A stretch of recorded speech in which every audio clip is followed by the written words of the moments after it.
you want to learn the truth about using Pilates for weight loss or getting toned, then definitely keep on watching. I'm a weight loss coach and I have a degree in exercise science, so I wanted to use my expertise to really break down what people are getting right about Pilates, but also what people are getting wrong about Pilates. For anyone who may not be super familiar with Pilates, I wanted to just start off with a really quick definition so we're all on the same page. Pilates is a type of mind-body exercise developed in the early 20th century by German physical trainer Joseph Pilates, after whom it was named.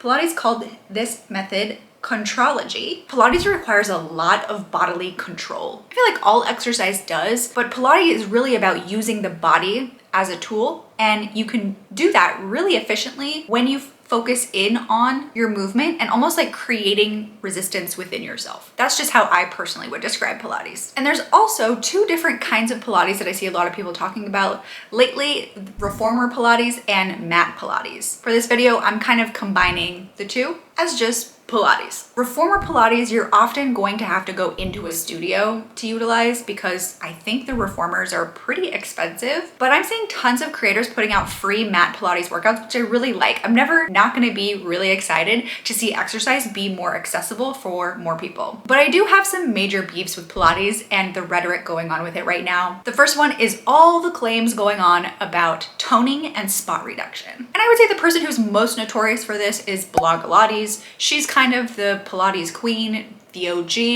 the one who started off in the online space teaching Pilates. I'm not going to come out and say that she's a bad person or all of her content is bad, but I've seen quite a bit of content from her that I have an issue with in the way that she's presented it and the information that she's sharing. For example, doing a bunch of arm circles or moving your arms around in different ways is not going to result in a reduction of fat from your arms. Doing lots of exercises with a particular body part is not going to slim down or decrease fat from that area, because spot reduction outside of like a med spa or a surgeon's office is not possible. As you lose fat, your body is actually gonna pick where you lose fat from. We all have different fat storage and fat loss patterns. So that's why some people have a certain problem area and other people have a different problem area. If you have a problem area you're hoping to impact, you just have to aim for general fat loss and eventually that area will improve. Toning also technically doesn't exist, and I want to explain that. You're either going to gain or lose muscle, and you're going to gain or lose fat, or a combination of those. And I think sometimes toning means different things for different people. So I want to use Lori Harvey as an example of what a toned physique might look like,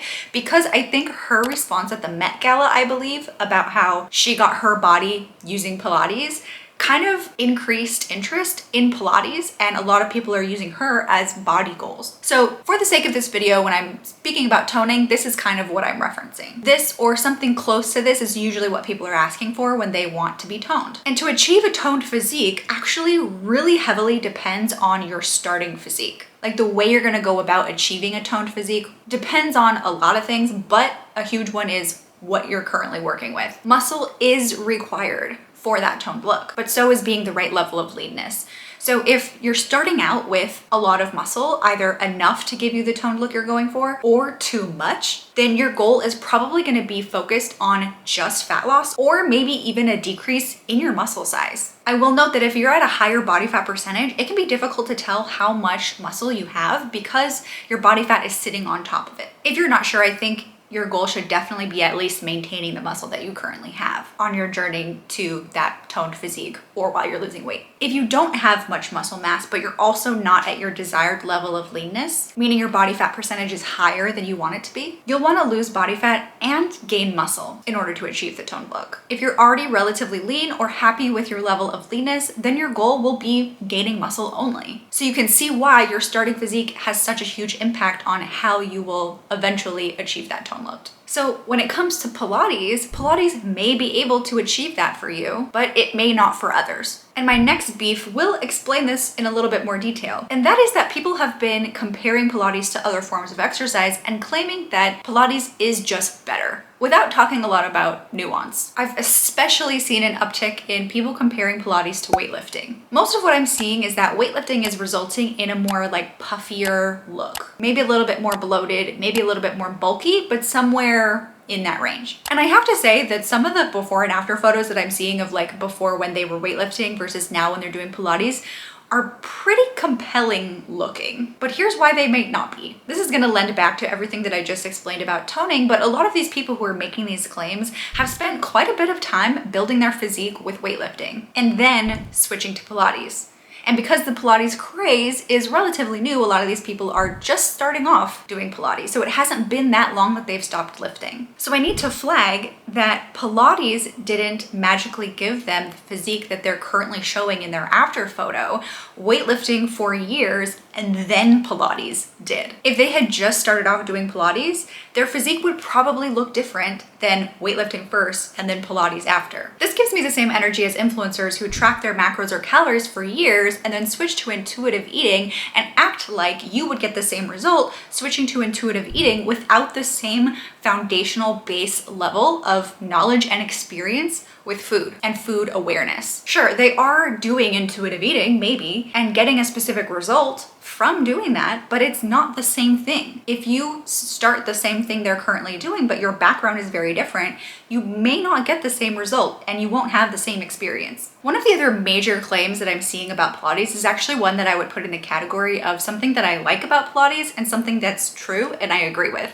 And that is that Pilates is lower impact and lower intensity, which can be really beneficial for some people. I come from a weight training background. I have done bodybuilding competitions, and I'm in a place now where I can't lift weights because it's too intense for my body. I'm struggling with health issues, hormone issues, and stress issues. And so my body right now really can't handle a more intense type of exercise like weightlifting. If you have a chronic illness or chronic stress, Pilates might be a great option for you. This is also where some of the claims are coming from, where people are saying when they were weight training, they were more puffy, and when they switched to Pilates, they are now less puffy and less inflamed. So people are attributing that inflammation to weightlifting because it is more intense. I would agree with that to an extent, but the thing that people are missing is that it's not the weight training alone, it's the lack of ability to recover from the weight training. So whether you have a chronic illness or dealing with chronic stress or not, if you're unable to recover from your exercise, that exercise is not effective and may actually be harmful for you. Your ability to recover from an exercise is just as important as the exercise itself. If you're recovering well, you won't be puffy. And in addition to me loving the fact that mat Pilates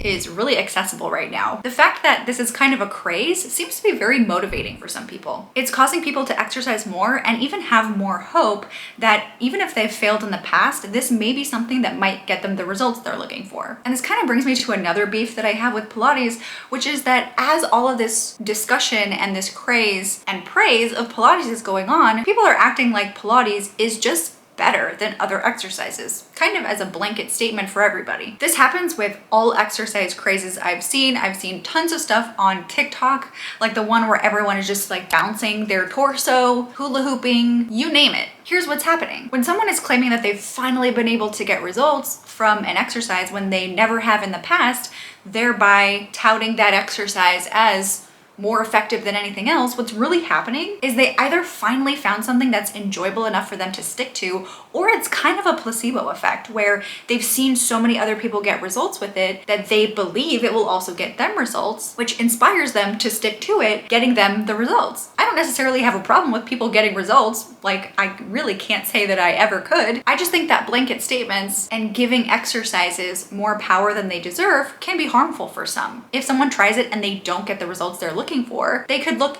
to themselves and say, I guess I can't get results. It's my fault. Not the fact that that exercise maybe wasn't the right choice for them or they didn't like it enough to stick to it. Ultimately, weight loss and sometimes toning is going to come down to your calorie intake. Are you in a calorie deficit? A calorie deficit is required for weight loss, and consistent exercise can really help you achieve that calorie deficit. All in all, I would recommend Pilates if you think that based on everything I've shared, it would be the right fit for you. But it may not be able to get you all the results that you're looking for. If you want to get an idea of how to fit Pilates into a more well-rounded workout strategy, then check out this video. In it, I explicitly mentioned Pilates as being able to check off one of the major, most important boxes in an effective weight loss strategy. Plus, I also explain how you can very easily and most enjoyably check off the other necessary boxes to guarantee that you're going to get results. Thanks for watching, and I'll see you in the next video.